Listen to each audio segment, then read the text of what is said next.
Welcome to the Four Seasons Podcast, brought to you by B&H Wealth Strategies, serving Northeast Tennessee and Southwest Virginia since 1966. Here, we guide you through the ever-changing seasons of your financial journey, offering insights to help you grow, protect, and enjoy your wealth. Ready to turn your financial dreams into reality? Dare to dream. And now, here's your host, President of B&H Wealth Strategies, Jeff Bingham.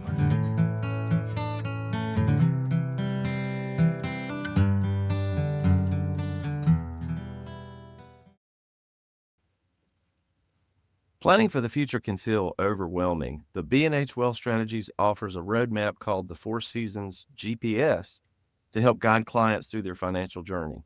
What does this tool do, and how can it make long-term planning easier? Welcome back, everyone. Skip Monty here, co-host / producer, back in the studio with Jeff Bingham. Jeff, how you doing today? I am doing well, Skip. How about yourself? I'm doing just fine, So, Jeff, on our last episode, we talked about financial planning and risk management in retirement.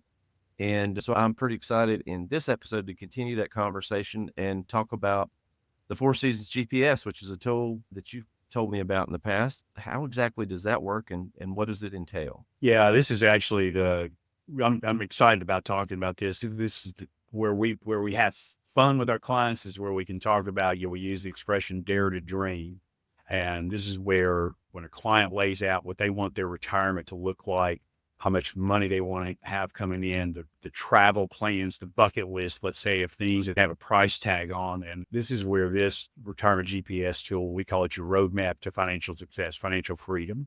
It's a lot of fun, and it is an interactive tool that we use with our clients. And so it's a live, dynamic tool that once we kind of have that data as the client lays out that they're, here's how much money. You go through the black, and this again, I talk about the black and white of financial planning, the B&H Wealth Strategy side of it. It's how much money do you have? Where is that money located? How is it invested? And that kind of thing. So that's the black and white. So we plug that into this retirement GPS tool. We talk about, how much is your Social Security going to be? Your wife's Social Security? When are we going to start drawing it? All that data that's there. Do they have a pension plan? Do they not?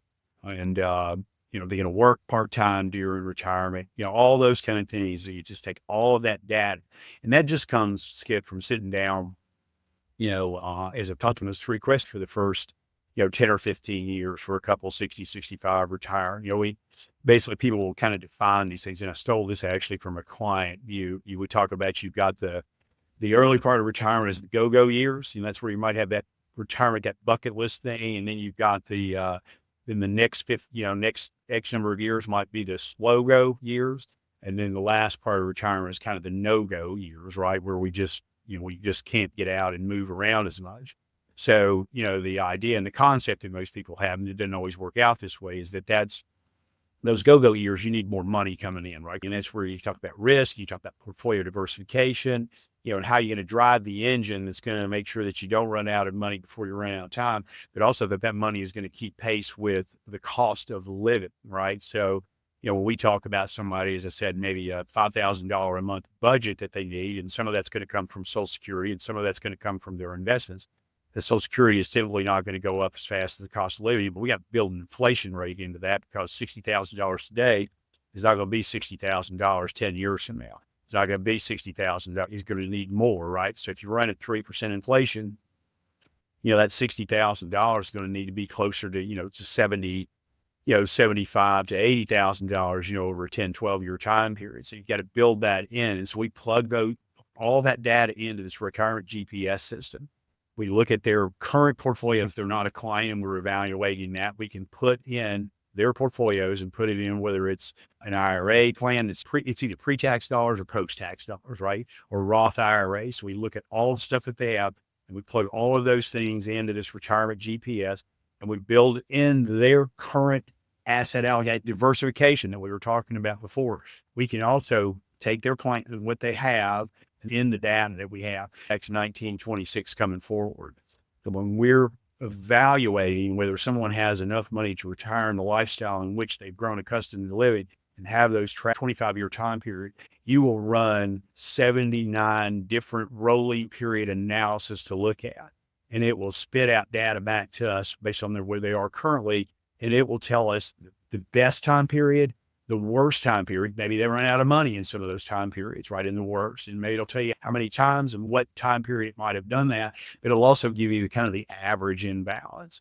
Usually you can take out the best time period, you just throw it out because that's usually pie in the sky. Right? Maybe the next 25 years will be the best, but I doubt it. Will it be the worst 25 years? Probably not. Because generally that worst 25-year time period, I've done this a lot, is that 1929 to 1954 period.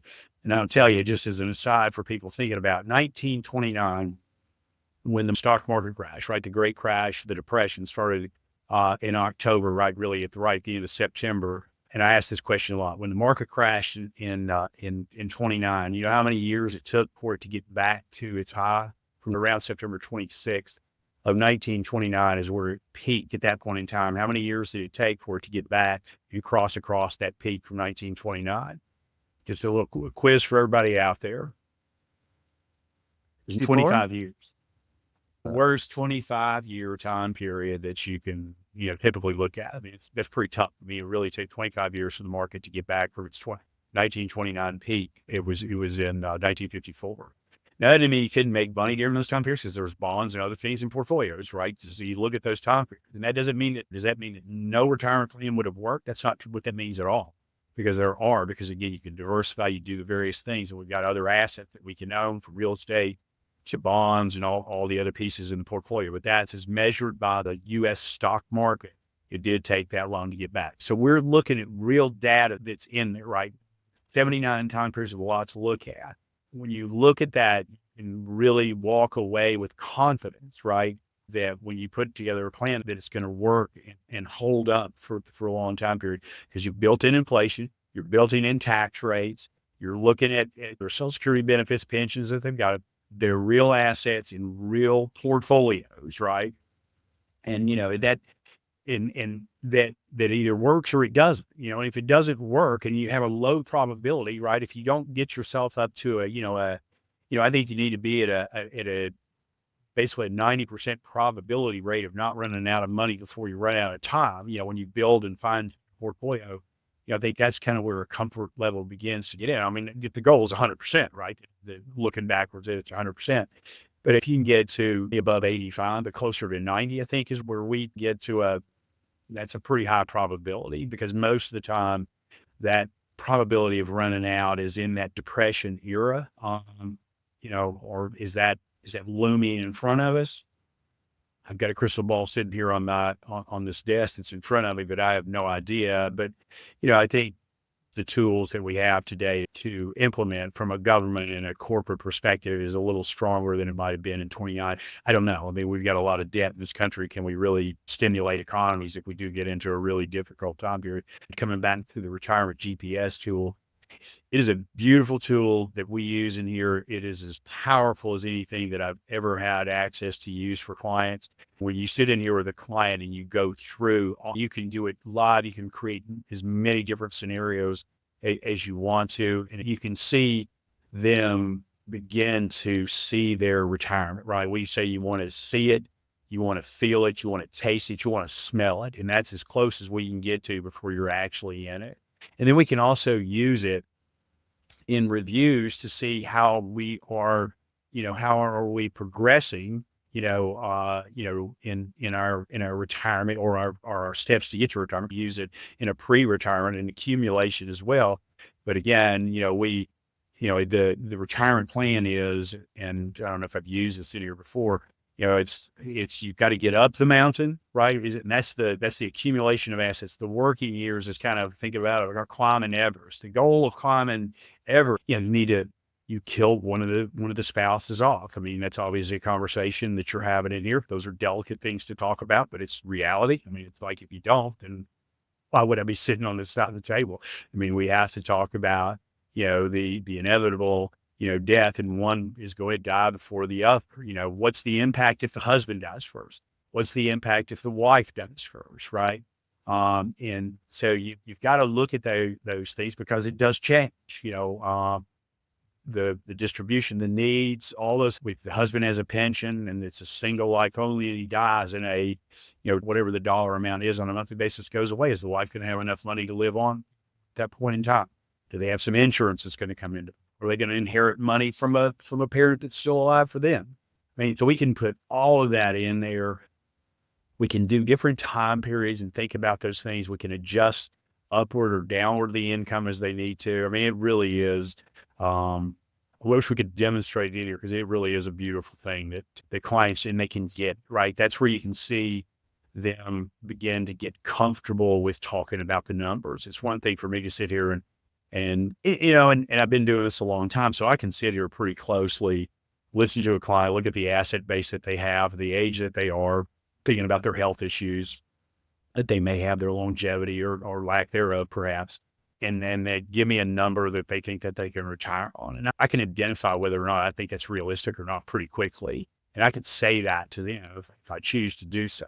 But when you're able to put this retirement GPS program in front of them, then they can see it, right? Then it validates what I've talked to them about, and they can see it, feel it, taste it. And that's a beautiful thing to be able to do that. Awesome. The Four Seasons GPS, that is a unique tool to B&H Wealth Strategies, correct? It is. I mean, there's a few other planners in an ecosystem that I'm part of that have access to it. A buddy of mine that played football up at Virginia Tech developed this program, technically what we call our retirement GPS, powered by BetaVest Technologies. The guy played football at Virginia Tech and married a Tennessee High girl over here. So a bit of a connection around here. I met Jeff probably 26 years ago at a meeting where he was just rolling this out, and it's been refined, continues to be refined and perfected and, updated, if you will, as technology changes and just has more access and more it's just become better and better. But yeah, Manor, he loves working on it. He loves talking about it, and he should, because it's a heck of a tool that he's made available to some of us that are lucky enough to know him and have been introduced to it. Very good. Only available at B&H Wealth Strategies. Awesome. Jeff, thank you so much. Very useful information. I would say anybody that's out there listening that has not gone through a tool like I'm describing right there would benefit at the least with a second opinion to see that in front of them done, and then to validate the track that they're on. Or as we say, if you don't change directions, you might end up where you're going. We'll wrap on that note. That's a very wise statement. Jeff, thank you so much. Very useful information, and we'll catch you in the next episode. Thanks, Skip. Have a great weekend.